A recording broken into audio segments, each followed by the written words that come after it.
Welcome students to the session of panoramic physics. Students, today our topic of discussion is very interesting one, that is your center of mass. Students, हमने पढ़ा था rigid body के बारे में.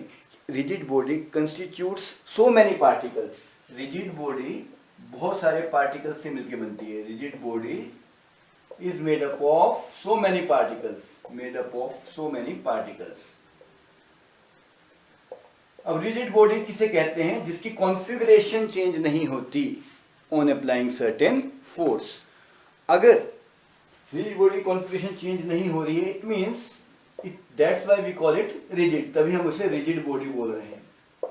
Now question is, centre of mass क्या चीज है? Centre of mass is that thing where entire mass of body is concentrated. Entire mass of body is concentrated, जहां पे सारा मास बॉडी का कंसंट्रेटेड होता है. It's not necessary to be at centre.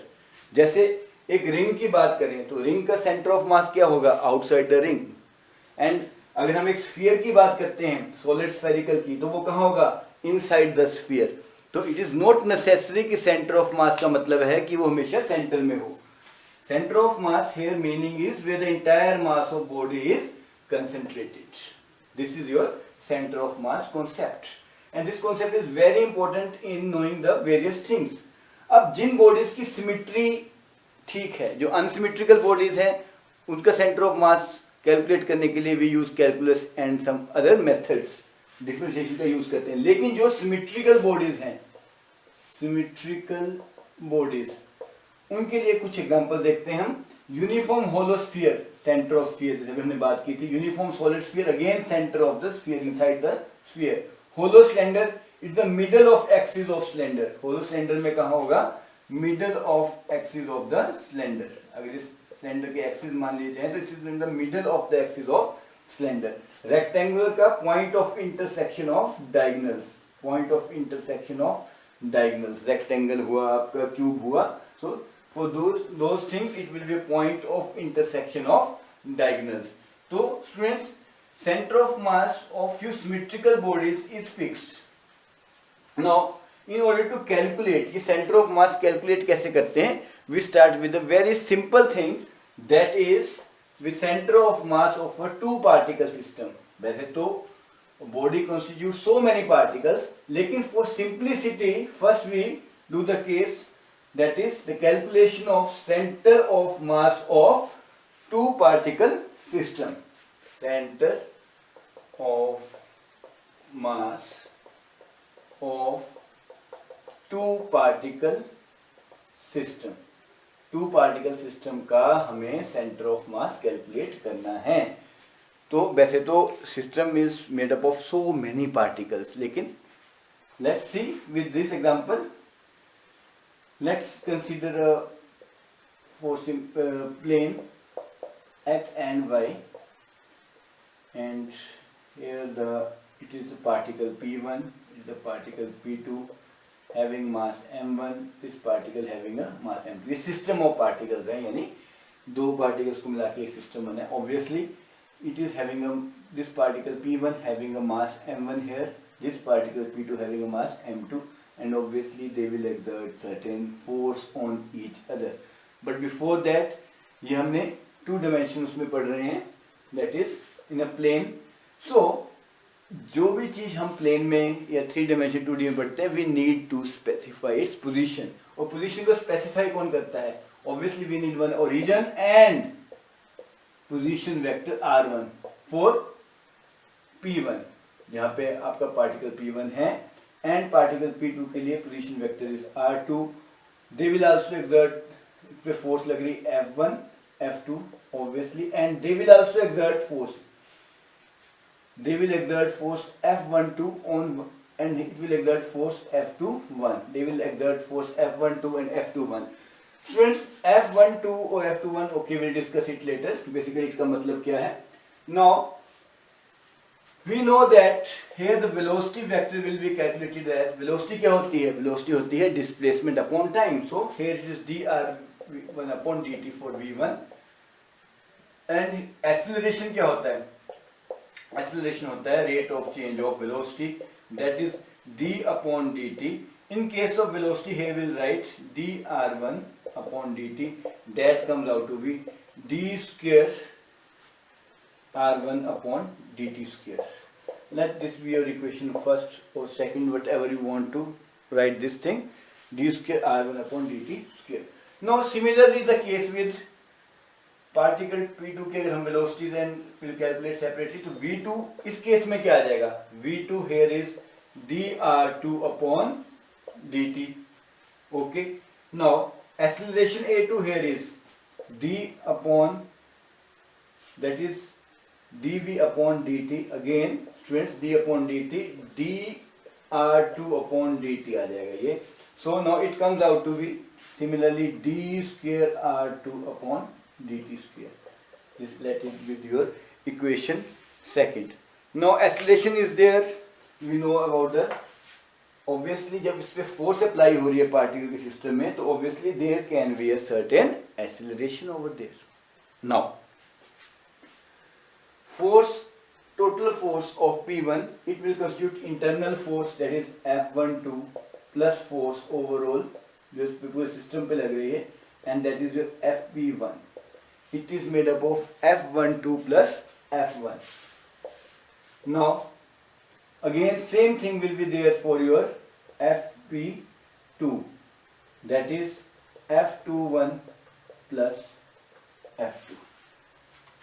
Let me write it separately. Note up till here. Now we'll move further. हमारे पास जो forces now overall particle P1 पे क्या फोर्स है, P2 पे क्या फोर्स है, क्योंकि ये पूरा एक सिस्टम है पार्टिकल्स का. This thing is the entire system of particles. Now we have to see here Fp1 and that is F12 plus F1 and Fp2, that is F21 plus F2. These are two equations. Now F1, F2 are the forces which act on particle 1 and 2. Particle 1 और 2 पे जो forces लग रहे हैं F12, F1 और F2 हैं, and F12 क्या है, on 1 due to 2 and F21 is on 2 due to 1. Students इसका सिंपल सा फंडा याद रखना, F12 जब भी लिखा होगा on 1 by 2 या due to 2, and F21 is on 2 by 1, on 2 by 1.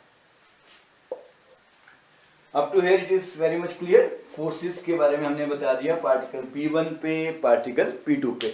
Now according to Newton second law, Newton second law क्या बोलता था, मास इनटू एक्सेलरेशन को हम जब कैलकुलेट करते हैं, it says that is here in case यहाँ क्या मास m1 है पार्टिकल के लिए, तो आ जाएगा m1a1. Here m1a1 will be equal to Fp1 which is further equal to F12 plus F1. Similarly, for particle 2, it is M2A2 Fp2. Acceleration you can always put arrow.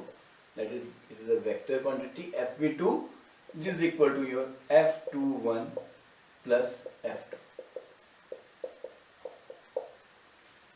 Now, further when we move in this, we'll know according to Newton's third law of motion. Before applying this, let's give them the name. Equation third and fourth, we'll write it like that only. M1A1 is equal to F12 plus F1. Let it be your equation third. Let M2A2 F21 plus F2. This is your equation fourth. Adding third and fourth, what will happen, we'll get M1A1 plus M2A2.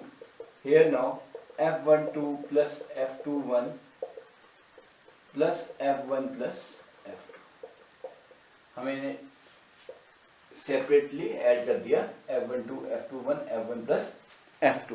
No students, हम जानते हैं कि क्या, from Newton third law we know one thing, F12 is equal to minus F21. So we are left with, according to Newton's third law, we know equal and opposite forces. magnitude and opposite in direction. So here it comes now, the equation reduces to m1a1 plus m2a2, ये आ गई equal to f1 plus f2. This is equal to f1 plus f2. इसे आप अकेला write it with a capital F, you can write it like that. तो ये इसे F ही बोल दीजिए. It is now m1 a1 m2. लेकिन यहाँ बात दो पार्टिकल सिस्टम की हो रही है. It means m1 plus m2 को मिला के एक सिस्टम बना है. That is your centre of mass. That is equal to total mass. यहाँ पे हम किसके बराबर मान रहे हैं students? That is equal to m1 plus m2. Remember this always. Total mass जो है पूरे सिस्टम का वो हमने m मान लिया. एक पर्टिकुलर पार्टिकल का m1 और m2 है students. m1 plus m2 is equal to, that is, it is system of particles mass 1 and mass m2 is equal to capital M. That is for the entire system. We consider the mass as capital M. Let me write it here like that. Now capital M is equal to m1 plus m2. Now we can write that m1 a1 plus m2 a2 is equal to m ACM, that is center of mass, acceleration of center of mass. This capital M represent the system of masses, that is m1 plus m2. क्योंकि यहाँ पे दो masses consider कर रहे हैं, तो here capital M will be, here M is equal to m1 plus m2. From here we can write center of mass is m1 a1 plus m2 a2 is, and now if we divide it, it will be m. लेकिन हम जानते हैं, now the equation comes out to be m1 a1 plus m2 a2 divided by m1 plus m2. लेकिन acceleration क्या थी students? Acceleration अगर एक particle की देखी जाए तो हमने क्या किया था? For one particle that is D square r1 upon dt square, d square r2 upon dt square. But for the entire system that will be written as, let me write it here, that for entire system that will be written as, पूरे system के लिए it will be now d square r center of mass upon dt square is equal to m1. In place of a1, if you remember, it is d square r1 upon dt square. d square r1 upon dt square हमने शुरू में acceleration calculate की थी, plus m2. Here it is d square r2 upon dt square, and obviously m1 plus m2. This step is after this. Now to make it more clear, let me rub this also. Now students, we are left with this thing, that is m1 m2 and d square r1 dt square d square r2 upon dt square. Now as you remember, in place of acceleration we have written this thing. Now if we take d square r1 upon dt square common, it will be d square upon dt square. Outside it will be m1 r1 plus m2 r2 upon m1 plus m2, and here it is d square r center of mass upon dt square. Now from it is clear from this equation, if we compare it, we can find center of mass इसके बराबर आ जाएगा. Center of mass from here, if we compare these two equations, the center of mass of two particle system, which is the final result students, is equal to m1 r1 plus m2 r2 divided by m1 plus m2. So this is the basic derivation for center of mass of two particle system. अगर यहाँ two particle system की जगह n particles होते हैं तो it can be here m1 r1 m2 r2 plus dash dash dash mn rn up to there. So यहाँ देख रहे हैं आप masses into, that is the position vector r1, again next mass into position vector r2, and this whole thing is for your rigid body. So students, आपको यहाँ क्या बड़ा simple सा इस फंडा इसको याद रखने का. यू नो वेलोसिटी, आपको फर्स्ट पहले वेलोसिटी कैलकुलेट करनी है, then you have to calculate acceleration. अब आप जानते हैं यहाँ पे दो फोर्सेस लगती थी, तो एक तो एक्सटर्नल फोर्सेस, एक्सटर्नल एजेंसी के कारण एक फोर्स लग रही है, एक इंटरनल. इंटरनल फोर्स क्या थी? F12 internal force, that is on 1 due to 2, plus इसके साथ F1 एक्सटर्नल फोर्स. इससे पूरे पार्टिकल पे जो फोर्स का सिस्टम बनता था वो ये बनता था. फिर हमने फोर्सेस निकाली, फोर्सेस के बाद हमने उन्हें कैलकुलेट किया पूरे सिस्टम के लिए. अब अलग अलग मासेस में तो m1 इंटू एक्सेलरेशन था, लेकिन जब हम पूरे सिस्टम की बात करेंगे तो it comes out to be m1 r1 m2 r2. इस पूरे सिस्टम में सेंटर ऑफ मास हम rcm we can go for this thing. So students, this is a way to remember these things. I hope you understood the derivation and revise it thoroughly and precisely.